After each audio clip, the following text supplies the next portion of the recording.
Iniciamos una nueva aventura de Diálogos con Valor, que es el espacio de la Asociación Cristiana de Jóvenes en Radio El Plural. A la audiencia, muchas gracias por la compañía que hace posible compartir esta media hora de intento reflexivo. Ojalá lo logremos. ¿La política está devaluada o los políticos están devaluados? Seguramente esta segunda posibilidad resulta más certera que la primera. Claro, políticos devaluados poco contribuyen a valorar la política, una actividad imprescindible en cualquier democracia que se precie de tal. El gran desafío de los políticos aquí y en el mundo es sintonizar con la sociedad, con los ciudadanos de carne y hueso, con los que viven la realidad cotidiana y observan frecuentemente con estupor que los políticos de cualquier ángulo de la acuarela están enfrascados en un debate y lucha que no los representa. La convocatoria de la sociedad civil es no menos política, sino más y mejor política. Habrá mejor política cuando mayor sea el involucramiento de la ciudadanía. En el país de las corporaciones no cabe admitir la corporación política. No hay una casta de políticos. La política es el denodado esfuerzo continuado de búsqueda del bien común. ¿Quién puede ausentarse de tal reto? Seguramente y obviamente nadie. En los últimos años se ha dado con un poco de mayor intensidad la migración de dirigentes de organizaciones sociales a la política partidaria. Este trasvasar airea a la política tradicional. La participación de nuevos actores, con otras historias y trayectorias, insufla nuevas perspectivas. A la vez, es necesario reconocer que para muchos esa migración también ha significado el escarnio de perder la credibilidad que antes tenían como referentes sociales. Es la perspectiva negativa de la política que un buen segmento de la sociedad todavía conserva y que no está exenta de prejuicios. Recordando lo que afirmaba el expresidente Alfonsín, la democracia tiene una deuda social que aún no ha sido saldada. Este infortunio es el enorme desafío que todos tenemos, una lucha sin cuartel contra las desigualdades que castigan el presente e hipotecan el futuro. La Argentina tiene y puede superar la pobreza y la exclusión. Y en esta titánica tarea, el conjunto de la ciudadanía tiene un espacio en el frente de batalla. Claro, la política y los políticos en primera línea. Hoy hemos invitado a un destacado dirigente social del mundo solidario del cooperativismo que también ha asumido el desafío de vincularse a la política. Nos referimos a Edgardo Forn, gerente general del Instituto Movilizador de Fondos Cooperativos y actualmente legislador de la Ciudad Autónoma de Buenos Aires. Además, el querido amigo Edgardo es el presidente del Comité de Desarrollo Social de la Asociación Cristiana de Jóvenes, por lo tanto vamos a poder charlar con él con toda amplitud, con toda claridad y también con la honestidad intelectual que lo caracteriza. Hola Edgardo, un placer enorme tenerte de nuevo en Diálogos con Valor, a pesar de la agenda compleja que tenés como dirigente cooperativista y al mismo tiempo como legislador. Te agradezco mucho, Norberto, siempre es un gusto estar en la Asociación Cristiana de Jóvenes y en lo posible contribuir a este espacio tan importante de comunicación con un conjunto significativo de oyentes. ¿Podés contarnos, yo lo conozco muy bien, pero para la audiencia, cómo fue ese tránsito de lo social al cooperativismo a la política activa como legislador? ¿Cómo se dio eso? Si fue algo natural, si te costó, si lo tenías previsto, ¿cómo se dio? Empiezo por el final. No lo tenía previsto, francamente. Yo ingresé al movimiento cooperativo en el mes de enero de 1970, o sea que llevo más de 4 décadas en este ámbito tan importante en el cual me he formado, he aprendido muchísimo, he tratado de contribuir lo mejor posible. Pero hace unos años, en el ámbito de nuestro movimiento, del Instituto Movilizador de Fondos Cooperativos, un grupo de dirigentes tomaron una decisión, que creo que ha sido acertada y trascendente, en el sentido de que, como toda la vida, hemos hecho propuestas dirigidas a legisladores, a funcionarios de poderes ejecutivos, para promover la economía solidaria, para resolver problemas de la sociedad, y en un momento dijimos, en lugar de delegar o de peticionar, con todo derecho, tendríamos que tener un instrumento que nos permita estar allí donde se toman las decisiones. Y ese instrumento necesariamente es una fuerza política, por eso hemos creado el Partido Solidario, y a partir de esa decisión, muy importante, allá por el 2007, nos permitió a 3 de nosotros, que somos parte del elenco dirigencial del movimiento, ingresar, en un caso a el Congreso de la Nación, a la Cámara de Diputados, a través de Carlos Heller y Juan Carlos Junio, y en el caso de quien habla, a la legislatura de la Ciudad de Buenos Aires. La propuesta que recibí a comienzos del 2011 debo confesar, me tomó un poco por sorpresa porque yo tenía previsto continuar mis días en el cooperativismo. He tenido el honor de presidir la Confederación Cooperativa de la República Argentina, participar en muchos congresos y encuentros en el exterior, pero esto era francamente una novedad. Pero lo tomé con entusiasmo, un verdadero desafío, y en los 3 años que llevo de diputado de la ciudad ha sido un constante aprendizaje. Y creo que el aprendizaje previo en el ámbito cooperativo me ha aportado elementos para tratar de buscar siempre el consenso, ¿no? Claro. Evitar la diatriba, el discurso altisonante, la descalificación del otro por el solo hecho de pensar distinto, sino buscar las coincidencias. Y creo que lo que uno predica en ese ámbito de alguna manera lo recoge también recíprocamente. No tengo dudas. ¿Tuviste consejos o sugerencias al momento de tomar la decisión que te dijera, upa, no te metas en esto, vas a perder libertad, te vas a tener después la crítica de aquellos que te miran desde afuera? ¿Tuviste ese tipo de comentarios, digamos, elípticos o directos? No directamente de quienes me hicieron la propuesta, sí, claro, de algunos colegas, digamos, diputados mandato cumplido, me dijeron, bueno, tené cuidado con esto, con aquello, con aquel y con el otro, pero uno lo toma como de quien viene, por supuesto, como consejos o recomendaciones que no son malintencionadas, pero son subjetivas. Natural. ¿No es cierto? Como corresponde a cada opinión, siempre es parte del sujeto, en definitiva, por eso son subjetivas. Entonces, una vez que ingresé, uno tiene una conducta de tantos años, no la voy a cambiar por los 4 años de mandato, si es que no hay una reelección posterior. Y creo que la conducta adquirida en el movimiento social ha sido de un valor incalculable. La propia experiencia en esta casa que quiero tanto, que es la Asociación Cristiana de Jóvenes, donde nos desenvolvemos como voluntarios, claro, con el mejor de los ánimos. Bueno, eso mismo uno lo traslada a la acción política y rinde sus frutos. En primer lugar, el respeto que se recoge de los colegas, la valoración y el hecho de saber que uno mínimamente puede aportar algo para que las cosas salgan por lo menos un poquito mejor. Un poco mejor. ¿Significó para vos un aprendizaje esto de la inmersión en la política? Y al mismo tiempo, verla desde adentro, ¿te ha hecho cambiar alguna perspectiva anterior en términos de esperanza? Es decir, ¿vos creés que hay que estar adentro si los cambios queremos que se produzcan? ¿Esa sería un poco tu conclusión después de este periodo de 3 años? Sin duda, sí. Hay dentro del mundo de la política un abanico muy amplio de personas, de personalidades, de actitudes. Hay quienes son más transparentes, más coherentes, más éticos en su conducta, son respetuosos de valores, de principios. Hay quienes no lo son tanto, pero la vida nos ha demostrado que hay que estar allí. Es más, en el ámbito cooperativo desde hace un tiempo, no acá en la Argentina solamente, sino en el escenario mundial, hay cierta propensión para que sean de la corriente política que fueran los dirigentes, militantes del cooperativismo, procuren también incursionar en la política con P mayúscula, digamos, de patria, de pueblo, en serio, para llevar los valores del cooperativismo al ámbito de la legislación, incluso también en los ámbitos ejecutivos, para claro, impulsar políticas que contribuyan a mejorar la calidad de vida de la gente por la vía de la promoción de la economía solidaria. Yo en estos 3 años traté de dedicarme muy particularmente al tema, entre otras cosas porque la Constitución porteña, en el artículo 48, habla de la cooperación, del estímulo, de la promoción.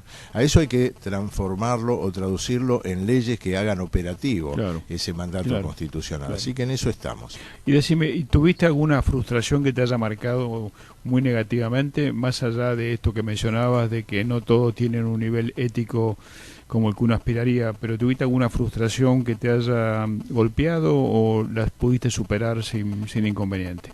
Tuve algunas frustraciones, no que me hayan golpeado propiamente, una aspiración que propuse a colegas legisladores al inicio de mi mandato, a fines del año 2011, comienzo del 2012, era que todos los que integramos un espacio común, un interbloque, pudiéramos reunirnos con frecuencia en conjunto para intercambiar opiniones, aunar criterios, trabajar mancomunadamente, sobre todo en las sesiones cuando hay que votar, cuando hay que tomar decisiones. Y hasta el día de hoy no fue posible. Y eso demuestra que a veces más que trabajo de equipo, vocación de actividad colectiva, hay una fuerte carga de individualismo y de miradas que no siempre están dispuestas a compatibilizar con el otro, aunque pertenezca al mismo espacio, pero siempre la compatibilización implica que alguno tiene que ceder algo, ¿no es cierto? Como dice el refrán, para bailar el tango hacen falta dos, claro. Y para un trabajo conjunto hay que deponer algunas cosas a veces personales en aras del interés común. Eso hasta el día de hoy, no digo que sea una frustración que me haya golpeado demasiado, pero no deja de ser una frustración, porque lo intenté y no pude. Pero porque venís de otra historia, venís de la historia del encuentro, del diálogo, el respeto por la opinión del otro y por dejarte permear por la idea mejor, claro, que pueda estar en boga. Pero esto y el egocentrismo de la política, no solamente de la política, el egocentrismo en nuestra sociedad está muy marcado y lo vemos casi permanentemente. Uno pensaba que en la política no, pero cada vez vos los conocés mejor, pero uno tiene también la posibilidad de conocer a muchos. Eso está presente de manera implícita, cuando no explícita, ¿eh? Y bueno, esto es algo que también la sociedad civil tiene que valorar al momento de tomar decisiones, ¿no? Sobre quién es quién, ¿no? Sí, yo creo que nuestra democracia es aún muy joven. Tuvimos un siglo XX muy convulsionado, sí, con interrupciones frecuentes de los gobiernos constitucionales. Yo creo que eso deja marcas en la cultura general, en la conducta de la gente y de los políticos en particular.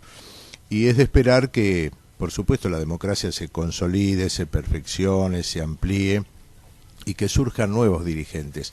Hoy, si me permitís, Norberto, sí, claro, estuve en un acto que tuvo una carga de emotividad importante, porque se inauguró un monumento al doctor Juan B. Justo en la avenida Bullrich, digamos, previo al inicio, sí, de la, claro, avenida Juan B. Justo y la avenida Santa Fe. Un hermoso monumento donado por el Hogar Obrero de la Ciudad de Buenos Aires. Y uno de los oradores, que es un antiguo cooperativista, próximo a cumplir 90 años, dijo algo que fue muy conmovedor. Dijo que en la antigua Grecia las mujeres embarazadas se acercaban hasta los monumentos donde estaban representados los dioses del Olimpo para recibir el influjo de alguna manera y que sus hijos tuvieran las virtudes de los dioses del Olimpo. Dijo, ojalá que a partir de ahora las futuras mamás pasen por este monumento y reciban las ondas benéficas de la imagen, de la inteligencia y del aporte que hizo a la sociedad argentina el doctor Juan B. Justo. Y la entrega, ¿no? Y la entrega. Impresionante. Y me pareció maravilloso porque, bueno, un gesto formidable. Qué bueno eso, qué bueno. El movimiento cooperativo es un colectivo muy importante en Argentina, en franco crecimiento y en el mundo también, y creo que cada vez más, y en esto de la búsqueda del bien común.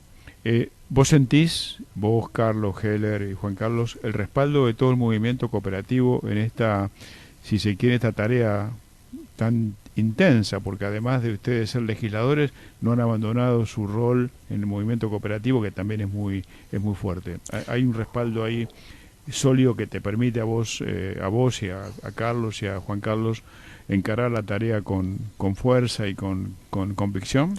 Sí, sin duda lo sentimos como un aporte valiosísimo, porque de alguna manera asumimos el rol de ser diputados cooperativistas en cada ámbito, ¿no? En el caso de quien habla, bueno, a fines del 2013 hemos constituido el capítulo porteño de la red de parlamentarios cooperativistas, ya existe en el orden nacional y en la provincia de Santa Fe, y esto nos permite también exhibir al resto de la región y al mundo que es posible y es necesario contar con legisladores que lleven a los ámbitos parlamentarios las reivindicaciones, que seamos caja de resonancia de las propuestas que son siempre positivas del cooperativismo. Por ejemplo, y yo antes hice referencia al artículo 48 de la Constitución porteña, en virtud de eso me tocó presentar un proyecto que fue aprobado parcialmente, pero ha sido un paso significativo, que es la exención del impuesto a los ingresos brutos para las cooperativas de vivienda y las de trabajo en la ciudad de Buenos Aires. Estamos hablando de cifras significativas para la economía de estas empresas más bien pequeñas o medianas. Y esto ayuda al crecimiento, a la promoción del sector. Y en eso tuve el respaldo pleno de las dos confederaciones principales, las de carácter urbano y la del sector agrario. Y lo mismo ocurre en el plano nacional, en temas que tienen que ver con el acceso a la radiofonía, a la televisión por parte de cooperativas de servicios públicos. Y es importante destacar que estamos transitando un plan de acción que estableció la Alianza Cooperativa Internacional a partir del 2012, que fue cuando las Naciones Unidas establecieron el Año Internacional de las Cooperativas. Y del 2012 aquí hay que destacar que hubo un crecimiento de la visibilidad del cooperativismo a nivel mundial. Y la propia Organización de Naciones Unidas, cuando habla de desarrollo sustentable, incluye en su agenda y lo pone en un lugar destacado a el cooperativismo, como una herramienta que permite la inclusión social, la generación de empleo, la estabilidad, en fin, la dignidad de las personas. Qué bueno. Recordamos a la audiencia que estamos dialogando con Edgardo Forn. Y esto que mencionás, esto último, va a contar seguramente con el respaldo del Papa Francisco, que está intensamente buscando una sociedad mundial, una cosmovisión mucho menos desigual. No tengo dudas. No solo la va a buscar, ya la buscó y ya la encontró. Yo quiero destacar que una delegación de cooperativistas de nuestro país, la presidenta y el director ejecutivo de la Alianza Cooperativa a nivel mundial, tuvieron una entrevista de la cual salieron encantados con su santidad, con el Papa Francisco, allá por el 2013, creo que fue en el mes de octubre o un poquito antes. Los recibió, pero realmente con una calidez que es habitual en el Papa Francisco, pero además con una coincidencia enorme, porque él habló del mensaje de su padre cuando era jovencito y hacia sus hermanos sobre las cualidades, las bondades del cooperativismo, y le encomendó a una de las autoridades del Vaticano que tomara contacto con la pastoral social de nuestro país, estableció un nexo con la Confederación Cooperativa de la República Argentina para lograr que la sinergia entre la Iglesia, el enfoque, digamos, acerca de la economía y de la sociedad de la Iglesia Católica Apostólica Romana pudiera incluso multiplicar la difusión de los valores cooperativos. Y la carta, no directamente de Francisco, sino de uno de sus principales colaboradores, que se leyó el año pasado en Ciudad del Cabo, en la Conferencia Mundial de la Alianza Cooperativa Internacional, produjo un impacto maravilloso. Me imagino. Hace poco yo participé, invitado, en la 17ª jornada de la Pastoral Social en San Cayetano, y este fue un tema recurrente en las charlas, ¿no? Sí, seguro. Y también fue recurrente, o fue tocado en la Semana Social de la Conferencia Episcopal que se hace todos los años en Mar del Plata. El presidente de la Pastoral Social a nivel del Episcopado es Carlos Acaputo. Acaputo es en la capital federal, y Monseñor Jorge Lozano a nivel nacional. Pasando a la ciudad de Buenos Aires, ya, ¿cómo ves esta ciudad que tiene todos los condimentos para hacerla tan compleja, pero al mismo tiempo con un potencial que a veces pareciera no estar totalmente desarrollado? Vos como legislador desde adentro, ¿cómo lo estás viendo? Indudablemente hay muchísimo por hacer en la ciudad de Buenos Aires. Uno tiene la utopía de que algún día en el tiempo logremos, aún con diferentes miradas políticas, tener un proyecto compartido de ciudad. Porque esta es la ciudad que tiene el tercer presupuesto en orden de importancia en materia de magnitud de toda la República Argentina. Para el año 2015 estamos a punto de aprobar, con todas las discusiones en el medio, un presupuesto de más de 80.000 millones de pesos. Una cifra. El tercero después de la Nación y de la provincia de Buenos Aires. Hay muchas cosas que se pueden hacer con 80.000 millones de pesos, que después seguramente a mediados del año venidero va a venir algún aumento, siempre ocurre por las paritarias y por otras circunstancias. El tema es ¿a qué prioridades se asignan Sí. los recursos financieros? Siempre nos preocupa mucho qué pasa con la educación, qué pasa con la salud pública y qué pasa con la vivienda. La vivienda es uno de los grandes déficits que tiene la ciudad de Buenos Aires. Y en esto hay criterios. El gobierno de la ciudad no comparte el criterio de la construcción de viviendas sociales. Se inclina por el otorgamiento de hipotecas, o mejor dicho, de escrituras, a quienes acceden a créditos hipotecarios. Pero eso es una franja, o para decirlo con mayor precisión, tal vez una franjita. Y bueno, ahí tenemos miradas distintas, y si se resolviera la gran asimetría que viene de décadas pasadas, no es de ahora, entre el sur y el norte de la ciudad, se mejoraría la calidad de vida de la gente en su conjunto, y permitir que tanto en el norte como en el sur las escuelas, tanto en materia edilicia como la calidad educativa, sea la misma y superadora. Bueno, estaríamos hablando de una ciudad con un desarrollo formidable. Seguro. Creo que falta bastante, y tenemos por delante el desafío de encontrar esos caminos que permitan, en un proceso, cuanto más breve mejor, tener un proyecto compartido en función de un plan estratégico de la Ciudad de Buenos Aires. Que cuando hablas de eso estás hablando de largo plazo, ¿no? Algo Largo que tenga plazo. que trascienda totalmente el momento actual o lo futuro. Claro, y la políticos. necesidad de establecer políticas de Estado, Claro, que le den continuidad a determinadas acciones por parte del Estado, porque en la Argentina, lamentablemente, cada gobierno que ha venido, y en la ciudad también, es como empezar de nuevo. Increíble. Y no puede ser. Es increíble. Es increíble. Y también desde el punto de vista de la infraestructura, ¿no? La ciudad de Buenos Aires, comparativamente, vos que viajás por el mundo frecuentemente, te das cuenta que aún esta ciudad, que tiene toda la potencialidad desde el punto de vista de su infraestructura, comienza a quedarse relegada respecto de otras ciudades. Porque hace falta esto que mencionás, ese plan estratégico Sí. a muy largo plazo.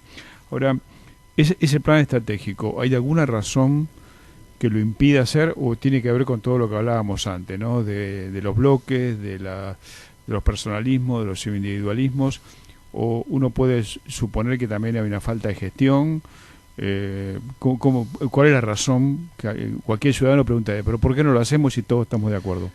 En rigor hay un plan estratégico, pero como vos mismo bien decías al inicio del reportaje, yo creo que falta mayor protagonismo de la ciudadanía, porque si no, la ciudadanía es espectadora y no es partícipe. Así es. Y entonces creo que esto debilita cualquier proyecto estratégico. Lo convierte en un proyecto más bien burocrático, hecho en un escritorio, y no con la opinión de quienes viven y trabajan y nacieron y morirán en esta ciudad. Entonces, por ejemplo, existen 15 comunas, hay una ley, la 1777, la Constitución porteña establece atribuciones de las comunas, pero falta mucho más para poner en práctica lo que establece el artículo 1 de la Constitución porteña, cuando habla de democracia participativa. Y entonces, además de las comunas y de darle atribuciones y de ampliarlas, por supuesto, estamos completando un periodo de 4 años de transición, desde la inexistencia a la existencia formal de las comunas. Y todo es parte de un aprendizaje. Pero si no se le dan las atribuciones que corresponden, por ejemplo, en lo que hace al presupuesto participativo, a someter en cada comuna a la opinión de los vecinos, lo cual no quiere decir que sea estrictamente vinculante, quiere decir que son insumos de la gente que vive, trabaja en el lugar, y que tiene el derecho a opinar. Bueno, yo quiero una comuna, un barrio con tales y cuales características, donde se respete la tradición, pero además se mejoren las vías de acceso, en fin, el alumbrado público, la propia seguridad. Entonces, en la medida en que la ciudadanía toma en sus manos, con pasión, con cariño, con todas las diversidades que existen, le da un carácter indudablemente mucho más democrático, y hace que esos proyectos se puedan llevar a cabo muy fácilmente, o mucho más fácilmente, con el acompañamiento de la gente, Pero del pueblo. vos pusiste el dedo en la llaga, eso también significa compartir el poder. Ah, sí, ese es un problema. Y ese uno puede compartir casi todo en la política, Sí, menos el poder, ¿no? Menos el poder. Sí, ese es un gran problema que viene, creo que desde antes de Maquiavelo. Es así. Y hay algunas cosas que son realmente, Edgardo, casi nos da vergüenza ajena como ciudadanos, ¿no? Hay dos cosas, para poner algunos ejemplos. el riachuelo, Sí. que es increíble que esto ha sido resuelto en otra parte del mundo de una manera absolutamente, casi totalmente o casi definitivamente superado. Y segundo es, vos lo mencionaste antes cuando hablaba de la vivienda social, los barrios marginados, más que marginales, marginados de la ciudad de Buenos Aires no han dejado de crecer. Y esto lo dice el propio, lo he escuchado a Ritondo decir Sí, esto, sí, que sí. es el vicepresidente de la legislatura y Claro. pertenece al oficialismo, ¿no? Que ha Así es. crecido en los últimos años la marginalidad en la ciudad. Y entonces no ponerle a esto el foco es un problema. ¿Vos creés que hay perspectiva de que esto pueda modificarse de cara al futuro? Y a corto plazo no. Recientemente tuvimos un debate en la legislatura porque hay un proyecto del oficialismo para facilitar el acceso a la escritura, a la titularización de los inmuebles con la exención de 3 años del impuesto de alumbrado, barrido y limpieza. Y hubo un debate porque con ser importante no es suficiente. Hace falta urbanizar, sobre todo aquellas villas que admiten la urbanización. ¿Esto qué supone? Proveer de redes cloacales, gas, electricidad, abrir calles para no solamente que pueda transitar la gente, sino para que eventualmente pueda entrar la policía o la ambulancia para una emergencia. Y en esto, evidentemente, no hay decisión política de avanzar en la urbanización. No hablo del caso de la Villa 31 y 31 bis, porque ahí hay un tema en disputa que son terrenos que pertenecen al Estado Nacional, terrenos que pertenecen a la ciudad. Entonces la ciudad dice, dennos a nosotros los terrenos y a partir de ahí urbanizaremos. Y el gobierno nacional dice, no, urbanicen y después seguimos charlando por la transferencia. Entonces todo eso tiene como paralizado, mientras tanto la gente vive mal. Ahora, ¿por qué crecen las villas? Por lo menos por 2 motivos, porque hay, por supuesto, el crecimiento vegetativo de la población, sobre todo los sectores humildes tienen más hijos habitualmente que sectores medios y altos, por razones, bueno, de cultura, de tradición o de lo que fuera, pero además porque hay sectores que migran del interior del país o de los países vecinos a la ciudad de Buenos Aires, que sigue siendo la ciudad con mayor desarrollo relativo. En consecuencia, si uno no tiene trabajo en algún punto extremo de la Argentina, por lo menos alguito, lo digo así en diminutivo, puede conseguir, aún en condiciones de vivienda precarísima en la ciudad de Buenos Aires. Sí, eso es exactamente así. ¿Y cuáles son tus planes futuros? Por de pronto tengo un año más de mandato hasta el 9 de diciembre de 2015. La aspiración de quienes me respaldan es que pueda renovar ese mandato, pero si bien, por supuesto, tengo deseos en lo posible, porque es continuar con ese aprendizaje y ese posible aporte a la sociedad, pero no depende de mí. De modo tal que si no se diera la renovación de mi mandato, voy a seguir, porque ahora estoy a tiempo parcial, pero lo haría a tiempo completo en el ámbito cooperativo y con la intención de contribuir en el Instituto Movilizador, en la Confederación Cooperativa, con lo que hemos podido recoger en estos años de experiencia parlamentaria y lo que venimos trayendo de las décadas pasadas, ¿no? Así que no me asusta la posibilidad de la interrupción de esta experiencia. Creo que me iré con una experiencia acumulada muy rica, un aprendizaje con cosas hechas, con aportes y bueno, todo esto trataré de trasladarlo a la sociedad civil en las mejores condiciones posibles. No tengo dudas. Y ya concluyendo esta entrevista muy grata para nosotros, ¿tu familia qué dice? Mi familia está contenta. Cada tanto cuando ven aparecer una foto mía en algún periódico, me escuchan en la radio, sigo teniendo esta vocación, que además es un servicio, pensamos, del programa de radio que ya transita su 5º año consecutivo dedicado a la economía solidaria. Sí, claro. Y un microprograma que ya tiene más de 20 años y que sale al aire por Radio Nacional en sus 48 emisoras, donde en dosis homeopáticas tratamos de dar opinión sobre los temas de actualidad. Así es.